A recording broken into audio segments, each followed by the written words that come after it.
Adam, so excited to be speaking with you today. Thank you for joining us.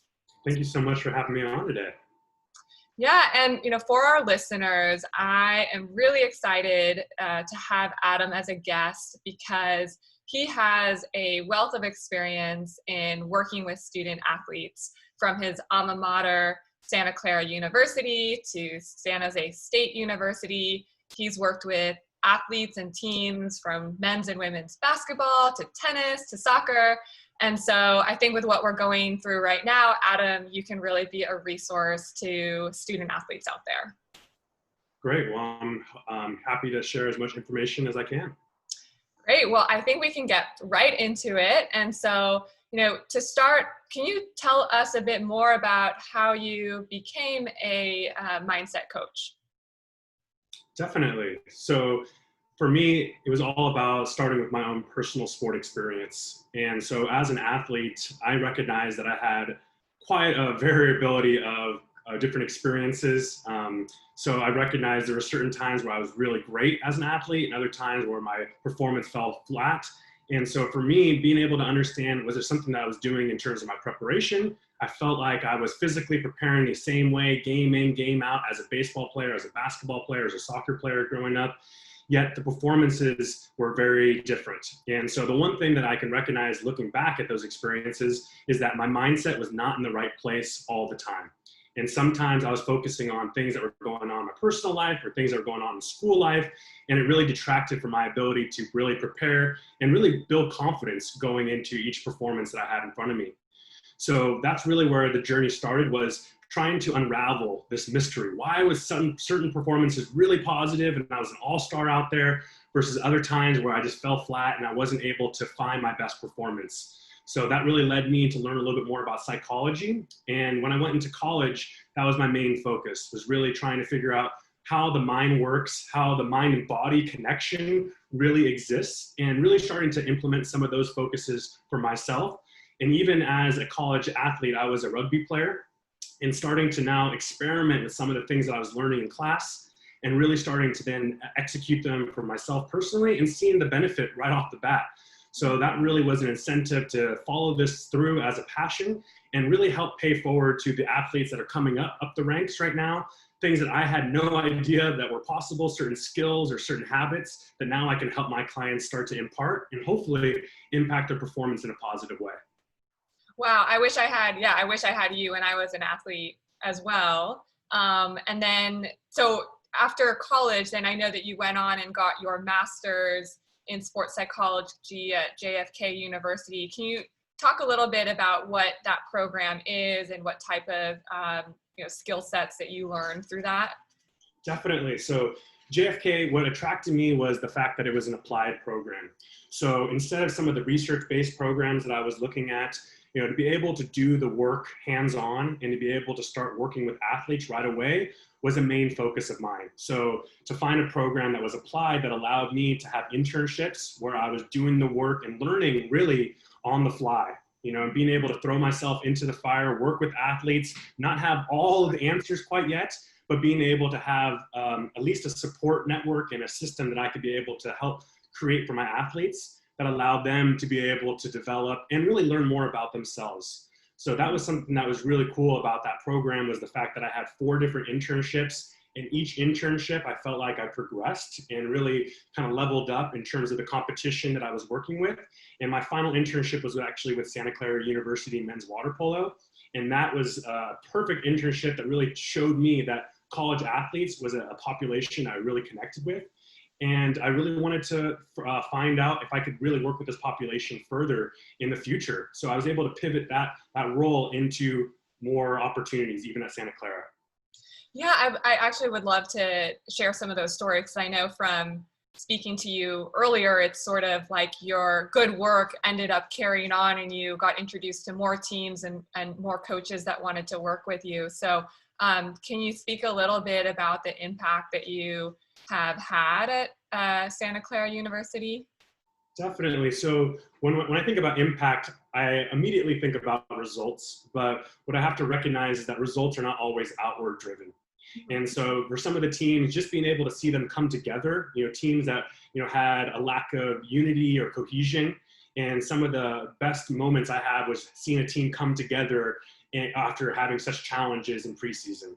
So those are some of the kind of the more personal results that I love. But some of the more outward results, I mean, I had teams, win championships in their league for the first time, go to the NCAAs for the first time as a program, and to be able to share in some of those outward successes as well, to see them be able to find resiliency and mental toughness in some of the bigger moments in their season, and to feel like I was a big part of their ability to continue to develop as the season progressed. So it wasn't just the work that we did preseason, but as the season went on and learning how to be able to manage the highs and lows that just come naturally with any season, and then to be able to help a team finally realize its big goals of winning that championship or going to the NCAAs, it's something that is very rewarding.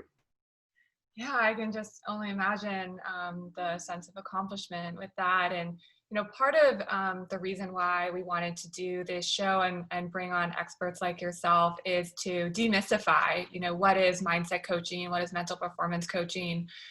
So can you talk a little bit about how do you actually work with those teams? What's an example of some of the training that you did so that we can all better understand, the role that a mindset coach can play at the team level or at the individual level? Yeah, so I wear many hats when I work with these teams. And so there's kind of 4 domains that I work with each team. And so it looks a little bit different based on the needs of each program, but in general, it's these 4 areas. So the first one is individual training. So helping identify specific athletes who either personally want to develop their mental game or have been identified by the coach and really want to start to promote their own growth and development from the mindset side. The other part is going to be now team development. So really helping the team come together, speak a universal language, and really make sure that we're all understanding what support looks like throughout a season. In addition to that, I also do leadership training. So usually the coach identifies maybe 1 or 2 captains, or the team has chosen the captains for that year. And I'm able to now help develop those leaders as the season goes on. So we really identify maybe 1 or 2 skill sets that they feel like could enhance their leadership quality. And then we actively create a plan to help them develop that over time as the season progresses. And one of the cool things I've seen with the leadership development as it's developed over time is this opportunity to also kind of fold in some of the younger athletes into this process. So we had some of either the freshman class or the sophomore class start to learn from the upperclassmen and starting to create a sharing process where these athletes are able to really learn from each other as a peer-to-peer exchange versus always just learning from myself, because they have a really great understanding of what those needs are from day to day. And so if they're able to really understand from each other, it's a much more connectable concept for them. And then the final component that I work with these teams is actually on the leadership from the coaching standpoint. So I do a lot of coaching development as well, helping to support the coaching staff, making sure they're, first of all, speaking the same language together. They understand how to support each athlete. And then for them to be able to also work through some of their own coaching development needs as well. As a lot of my coaches recognize, they're still growing and developing as performers. And so to be able to also identify areas that they can enhance to enhance the entire experience of the team, it's been really cool to see how many coaches are willing to explore those areas. That is such an important piece. And I think that I've talked to a lot of coaches who are looking at ways that they can, better help develop those areas for their players. And I think it's great that you work with coaches as well to sort of train the trainer, if you will. Exactly. And, maybe a follow-on question to that is, how do you think about the difference between mindset coaching, mental performance coaching, mental health coaching? There's a lot of terminology and jargon that I've come into in terms of exploring this space. So help unpack that for us. Definitely. So from my standpoint, I'm always looking at each of my athletes or my clients from a performance standpoint. So really being able to find ways for them to be able to enhance their performance and find ways to have mental clarity and really emotional stability. Those are going to help them continue to have consistency in their performance So that's really the domain that we're looking at. My master's is in sports psychology, but when we get to the more psychological components of this work, this is where I pass the baton and I provide this to a sports psychologist who does have now the skill sets to be able to work on psychopathological disorders. And those are things that are outside my domain, things that I really did not want to focus on in my own practice and work. So I have no problem being able to kind of create a barrier where performance kind of ends and where it starts to get into now mental health issues. I now am allowing my counterparts to be able to really focus on those areas so that I'm able to just help my athlete really focus on just the kind of nuances of their performance. So sorry to cut you off, but that is something that's been really interesting for me to learn about, just where the line stops and starts with mental health.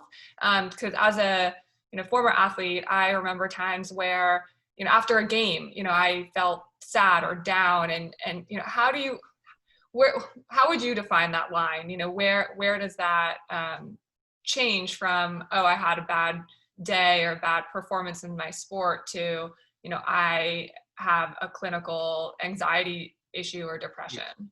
Such a good question. The way that I look at it is based off state versus trait. So when we're looking at the state of the situation, is this something that's temporary? Is this experience born out of what's going on in that moment? Or is this starting to recognize some patterns? Is this starting to become a trait that we're exhibiting, maybe even in multiple areas of your life?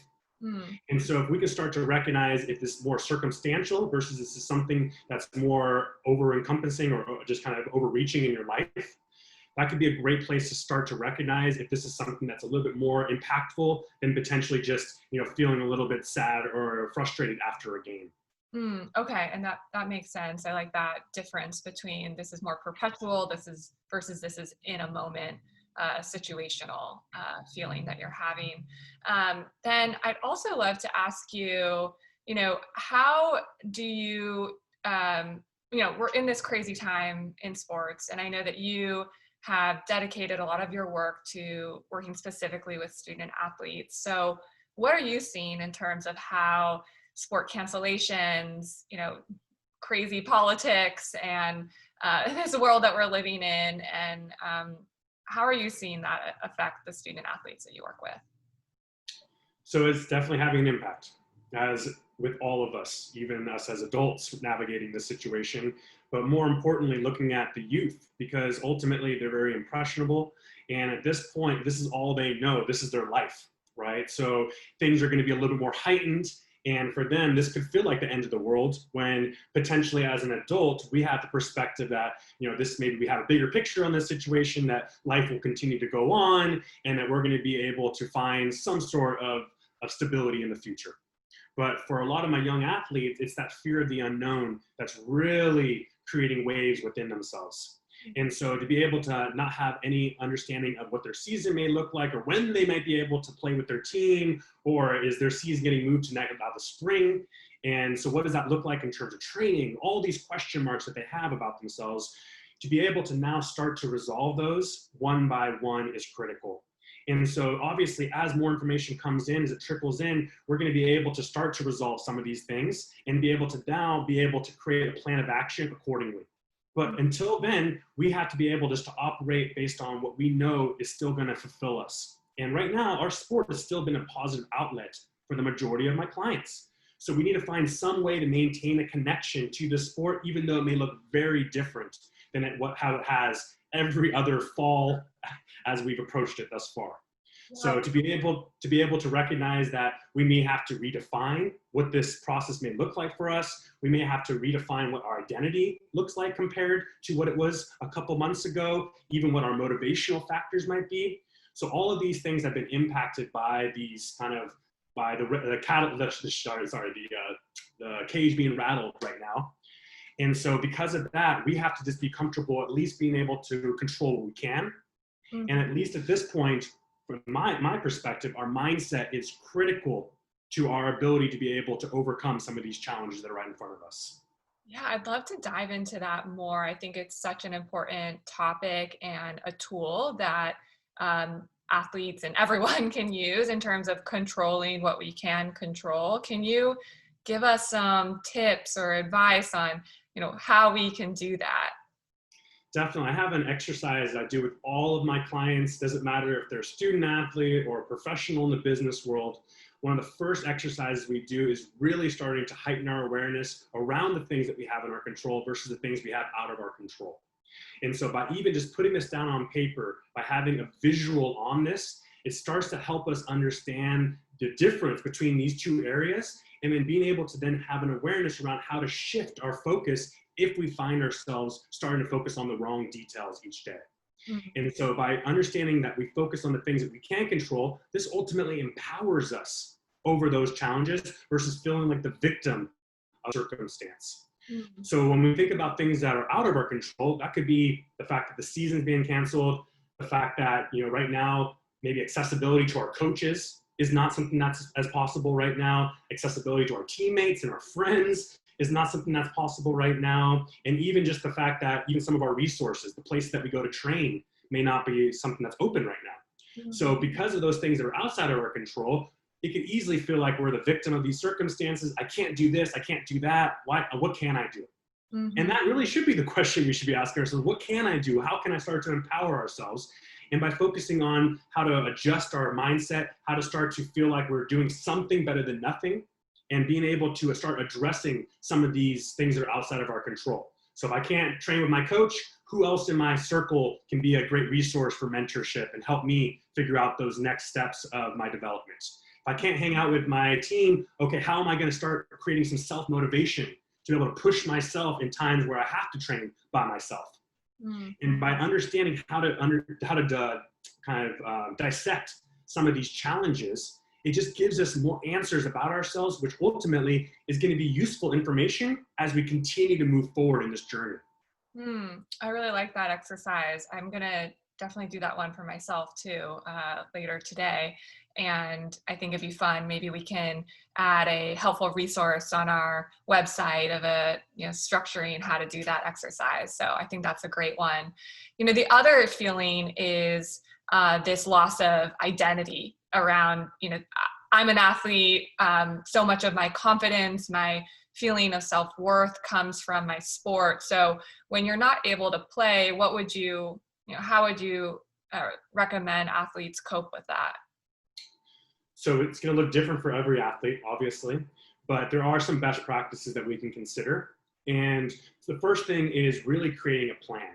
And so the more that we're organized, the more that we feel like we have different contingencies. So we have a plan A, a plan B, a plan C, and those things can be dependent on potentially how much time we have, maybe the energy levels that we have, and even the mood or the motivation that we have going into that day.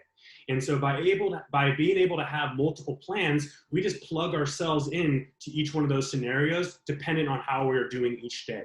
So we don't have to be at 100% of the time. But what we have to be able to understand is that even if we're at 80%, we can still give 100% effort in that day and still maximize that 80%. And it's not going to be a PR day, but it's still going to be a positive momentum in the right direction, and going to help you feel like you're fulfilling some of the tasks that really help you feel whole as an athlete. Mm-hmm. So that's going to be one thing, is making sure that even if right now things are a little bit up in the air, by you starting to devise a plan, starting to create options for yourself, we just give ourselves now something that feels a little bit more realistic for us to be able to enter each day that's unknown, versus feeling like we're just working from the fly and we're just trying to be reactive each day. Yeah, what are some examples or some of those concrete plans that you've seen athletes put into place? So by having some sort of morning routine is going to be critical, and an evening routine, because those are our two anchors for the day. So to be able to have something that really sets the tone and really helps us feel like each day we're centering ourselves and we're now focusing on the details that are important to us, we need to have some sort of morning routine that's activating us. So whether that's something that's either athletic or even something that's a personal focus, something that allows you to draw your reflection inward and really think about kind of what you want to be doing that day, those intentions, some of your goals and motivations for the day, so that you have something that we're trying to reach each day. We have a goal or some sort of focal point each day. And that alone, even if we start to veer off path, if we know what that end point is, we can correct ourselves and get ourselves right back on path more quickly and more easily if we know what our path is, or we know what that end point looks like. So we really want to make sure that we have some sort of morning routine. Maybe that's some sort of stretching or breathing, or being able to do some sort of reflective writing or reading. Those are some great ways to kind of set the tone and really start to remove ourselves potentially from distractions like our cell phone for a moment. You know, some of those things that might be on the other end that remind us of some of the challenge that we have in our day. By putting those things to rest for a moment and really focusing on ourselves in the morning, we allow ourselves to really generate that positive energy. And then we're ready to knock down any of those walls and barriers that are going to be in front of us with much more confidence.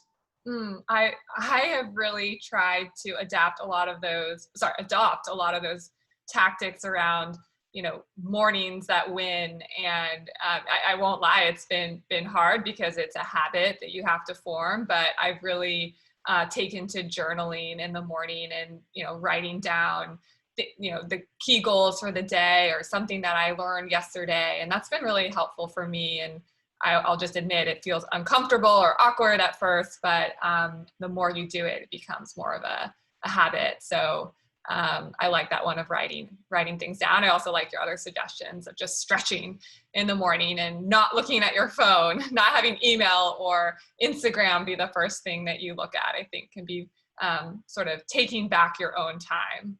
Exactly. Like that. That's the same way that I approach this, is really being able to dedicate and really preserve that morning time that we have. There's so many distractions. There's so many people pulling at us all day long. So to be able to really prepare ourselves in the morning, make sure that we're feeling at our best, we're ready to take that best foot forward mentality into the day. And those are things that we can really control to at least set the tone. And obviously we know that the day is still unknown and there's going to be things that are going to arise that may challenge us or may feel uncomfortable. But at least we know we're feeling at our best as we enter that environment. And we now know that we've prepared ourselves going into the day. And what we know about preparation as an athlete is that the more we prepare, the more confident we feel going into that performance. So if we prepare ourselves accordingly, starting our day off the same way consistently, knowing that we're doing things that really fill our cup in the morning, well, then we're prepared and confident going into that unknown day. Yeah, and I also want to be empathetic to people's situations where, you know, you might be living now at home with, you know, your parents and, you know, siblings and pets, and it can be hard to take control, so to speak, of that morning. And, you know, not every day has to be an amazing day, and giving ourselves some permission to just experiment and do our best each day too. Exactly. And meeting ourselves where we are is going to be critical. Right? Being able to be compassionate, because at the end of the day, this is such a novel situation that we're all going through. There's no playbook. I know we love studying our playbook. We love knowing our plays because that gives us confidence. But this is one situation where we do not have a playbook and we are all working on the fly. So the more that we can prepare ourselves on the things that we can control, that just really helps us own that confidence as we enter the day. There is no playbook. Yes, that is 100% true.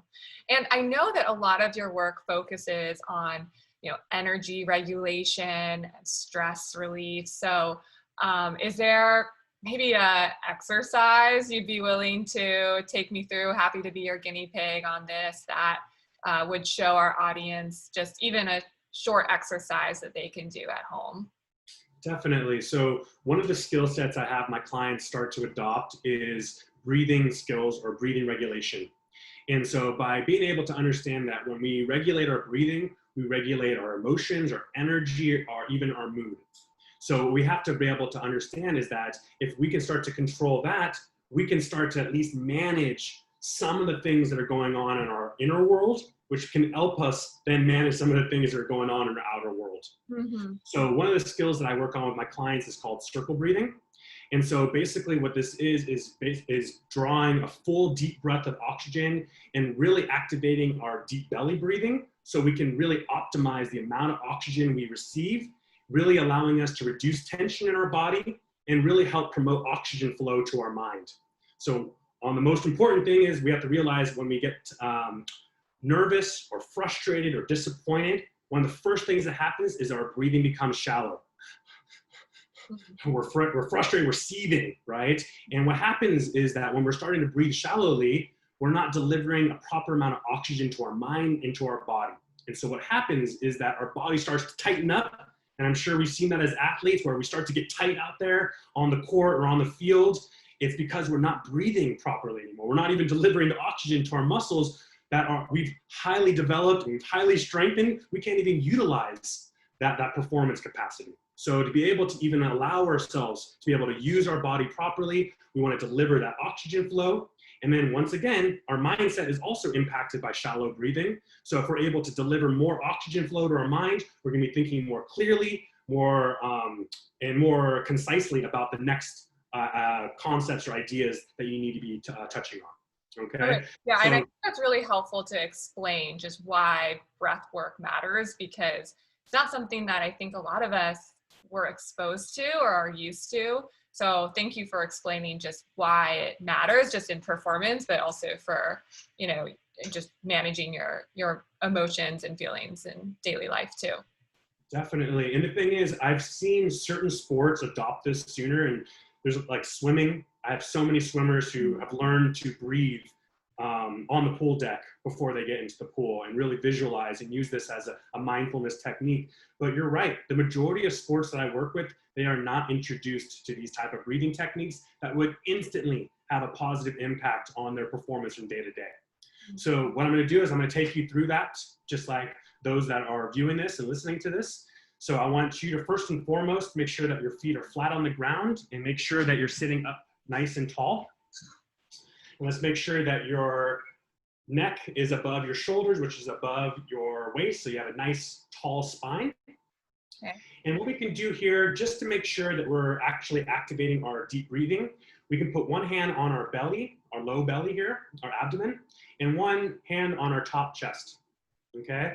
And right now, let's just start to take some inventory over how our breathing is by just taking some normal breaths and starting to just get in tune with how our body is reacting, okay? So let's just start to notice which hand lifts first. So just take some normal breaths and see if we can get in tune here.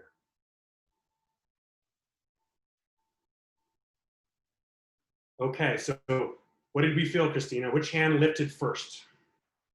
Top or bottom? I think my bottom. Okay, great. So that shows us that we are starting to activate this. But what we're going to do is, in this first process, exaggerate that process a little bit further. So we really want to make sure that on this first breath that we take, we're going to really push out that belly, activate that deep belly breathing, allow that to fill up first before our chest starts to rise and we have that full breath at the top of that breath. Okay? So what we're going to do this time is we're going to quiet the eyes and see if we can start to just get in tune with the body. Okay?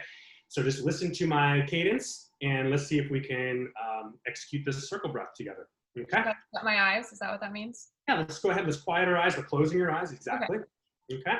So let's take a deep breath in through the nose, fill the belly, rise the chest, hold at that peak, and out through the mouth. Really push it all the way out. Let's do one more. In through the nose, fill the belly, rise the chest, hold at the peak, and out through the mouth. Okay, so first of all, come back to me. Were you able to feel like that bottom hand lifted before the top hand? I was, yeah. It took some concentration, but I was. Excellent.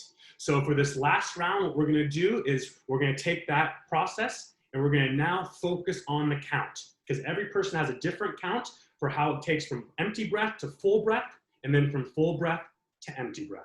Okay? We're going to find out what your personal number is right now. Okay? So once again, let's quiet the eyes or close the eyes down for a moment. And let's take a deep breath in through your nose. Focus on your count. Hold at that peak and out through the mouth. Once again, focus on your count. We're going to do it again. In through the nose and out through the mouth.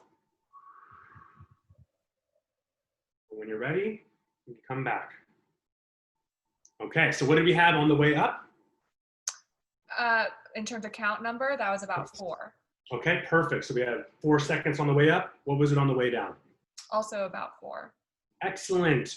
So our goal is to make this as rhythmic as possible. So the fact that you have a 4 count and a 4 count on the way back, that shows us that we have a nice even flow. So that's going to be our goal, is really trying to identify a number that's going to feel comfortable as we're starting to practice this. So let's say your top number was 4, but the bottom number is only 3. What I would suggest at this point is to drop the first number to 3 and start just working on a 3 by 3 count until we can start to condition ourselves to get to now a 4 and 4 count, and potentially even further as we get stronger with this skill set. Is the goal to have, a 5 and 5 count, or what is the goal? Sorry, I think that's a very athlete-oriented question. We always like to know, how do I hit the goal? So, yeah. Well, you're going to experience deeper breathing as we get more conditioned. So that number should rise as we get more conditioned to this skill set, but there really is no main goal for us to be shooting for.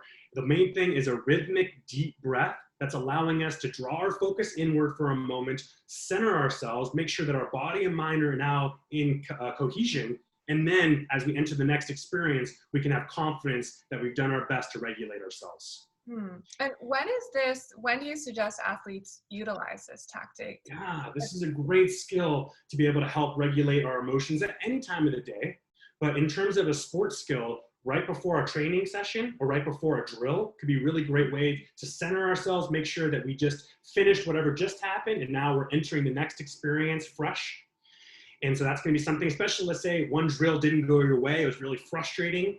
And to be able to separate yourself going into that next drill, we want to make sure we're not carrying some of that emotional energy or baggage from that last drill. So by taking those deep breaths, we release that energy, we're now recentering ourselves, and now we're focused on that next task. Another great time is also just right after your training session to really prepare yourself for whatever that next experience is, making sure that we're just starting to regulate ourselves, quiet the mind, and get ourselves ready for whatever that next task is, especially if you're going into something like school, which is going to require you to be focused. Being able to go from training into schoolwork, it's something that really requires us to shift our mindset. So by using this skill, it really just helps us aid in that process of transition. And I know you and I are both in California. You're up in the NorCal, I'm here in SoCal, and I think California might be one of the last states to open back up. So, thinking about student athletes in that position, what are some of the mental skills that you're encouraging student athletes to work on now so that when sports do open back up, they are better prepared? What can they be doing now in terms of working on their mental performance and mental game? Great question. This is definitely a hot topic right now. And so helping my clients recognize the ways they can continue to level up their game, even when, let's say, it's not on the field or in the court. So what we have to understand is that one of the biggest components we can work on is the way that we speak to ourselves. So our self-talk. And so this is something that is conditionable, just like any other skill set. The way that we speak to ourselves is going to influence our mood and our overall experience. So we really need to make sure that we're speaking to ourselves in a way that's going to influence ourselves positively, that's going to help instill hope and optimism for our future. And if we're constantly labeling things in a negative way or constantly seeing things in a negative light, it's really going to shape our motivation and overall our mentality about ourselves. So we really want to make sure that this is something that we can actively work on by just recognizing what are the labels that we're placing on our experiences and even the labels that we're placing on ourselves from day to day. Because those are things that are truly going to influence ourselves when we're ready to re-enter that sport experience in the future. If we feel like all of this has been a waste or all this is just lost time, when we get back there, we're going to feel like we're behind the 8 ball. We're going to feel we're so lost or we're so behind our counterparts. How are we ever going to find ourselves back into that high level of competition again? But to be able to understand that when we use positive self-talk, what we're really doing is we're finding that silver lining. We're able to spin things in a way that help us feel good about the prospect of some of these things in the future. So we're not saying that we're just being happy-go-lucky and everything is rainbow and roses. It's not everything perfect in life, but we do have a choice in the way that we react to things. And so this is really important to recognize that that's something that we're going to always control. That's going to be inside of that controllable circle that we talked about earlier, in terms of just recognizing what's in your circle and what's out of your control circle. Okay. So to be able to now know that if I'm able to shape my own daily experience, I'm able to find ways to feel like I'm still identified as an athlete. I can still feel motivation behind my sport, even though it looks very different than it did a year ago. All of those things are going to keep my momentum up. It's going to keep my ball rolling, so that when I do get to that opportunity, I'm not starting from a dead stop, which is going to require so much energy, so much inertia to get that ball rolling, whether that's even not just your physical ball, but even just the mental and the emotional side of your sport.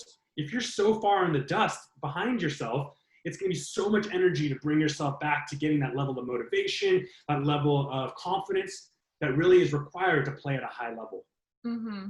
And what is, can you give an example of, negative self-talk versus and how to turn that into a positive? I think that would be helpful for our listeners. Definitely. So I'll just give you a prime example. It sucks that my season got pushed to the spring. Okay. So obviously that person has now framed this experience has happened to them in a negative way. It sucks, right? But it doesn't necessarily have to suck, especially the fact that you didn't choose for this to happen.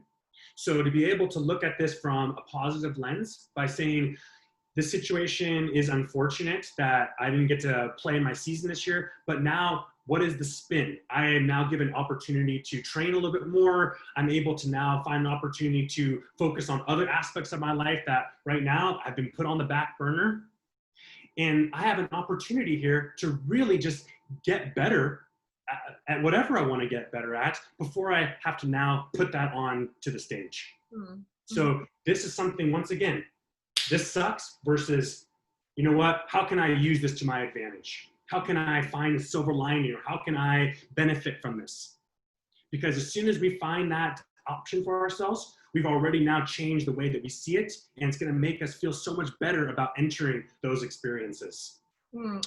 Very topical example, and definitely something hard to do, but I also have tried to do that myself, and realizing that, again, there's so much we can't control, and so to wake up each day and try to put my best foot forward and say, what are the things I can control and how can I make the most of this time, and sort of also like try to live my life a bit more in service. I think those things together have really helped me. And I like, challenging our audience to say, how can you make the most of this time? How can you flip it into a positive, which is, there's like really serious issues going on. And so I don't want to sugarcoat anything.